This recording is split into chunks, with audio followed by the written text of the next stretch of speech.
Hey, I am Joanne from No Guilt Mom, where we are here to make everything about your parenting life feel less guilty.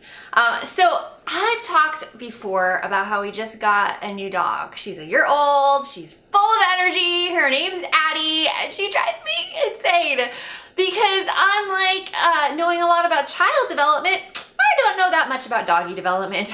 And when she misbehaves, all I do is I yell. That's my instinctual reaction. Because when we don't know how to handle a discipline situation, we feel like we need to get louder. And I feel like I need to get louder at her.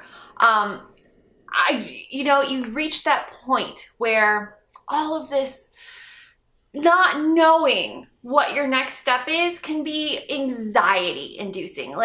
She gives me so many anxious feelings because I have no clue how to tame her behavior. So this past weekend, we finally went to our first obedience training. And guys, I swear, being with an expert changes the game, because he taught us ways to control her and have her walk on this loose leash, which I would have never dreamed possible. And to see my dog doing these things, it just renewed my faith. That's what an expert can do. Someone who is more knowledgeable about me in dog behavior to teach me how I can live happily with my own dog. Now, while I said I'm not good at dog behavior, I can help you with child behavior and child discipline. That is my jam, and I am your girl. And so, first time ever, we are gonna have a question show for the No Guilt Mom TV, and I'm so excited. You email me your questions all the time, and I write right back, but I thought this would be so much more beneficial to everyone, because regardless of whatever problem that you have right now, someone else has a problem exactly like it.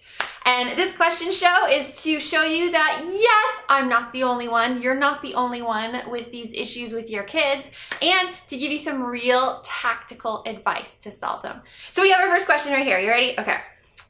I'm pulling it up. Here we go. This is from Joelle. It goes, okay, here goes. Lately, my 6-year-old son keeps trying to stall on bedtime. I'll say it's time for bed, and he asks for one more drink of water or one more story, or he wants to get out of bed to hug his little sister goodnight. Yep, my kids have done that. They all seem like perfectly reasonable requests, but at the same time, I have a feeling he's perfectly aware of his stalling tactics. Once I told him no and explained to him how he was doing this to put off bedtime, he just cried and cried like he took it as a personal attack.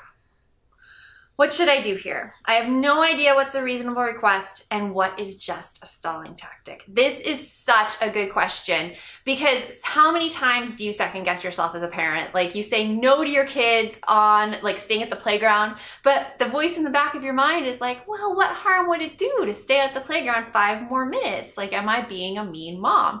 I go through that stuff a lot too. So my favorite tactic is to have something else be the bad guy. And that something else is my phone timer. Because time doesn't lie and time can't be put off. So what I suggest, Joelle, for you to try is when bedtime approaches, set your timer for 10 minutes or 5 minutes or whenever the bedtime is. And show your son, hey, when this timer goes off, it's time for you to get in bed. So there's no more drinks of water. We have to get all of our hugs to sister before then. And we have to get all of our stories in before then as well. And then when the timer goes off, it's not me, it's the timer. You gotta go to bed. It works like a charm. It doesn't hurt or deflate their spirit. They don't take it personally. They take the timer at face value. It is the timer. That is when you go to bed. And that'll help you kind of transition into setting those limits for bedtime. It works amazingly, and I can't wait for you to try it. And if you're having the same problem as Joelle with your kid making these seemingly reasonable requests, but also stalling on the time, pull out your phone and use the timer. And I would love to see how it goes for you. So let me know in the comments below if you've ever experienced anything like this before. Also, if you have any questions for me that you want me to answer, I'm gonna do this like every month. Sounds pretty cool, depending how many questions we get. If we have more questions, we'll do it more often. But email me, joanne@noguiltmom.com, or just put a question below the video and I'll make sure to save it for later. So until then, remember that the best mom is a happy mom. If you've liked this video, please hit that little thumbs up button below and subscribe to the No Guilt Mom channel. Until next time, I will see you later.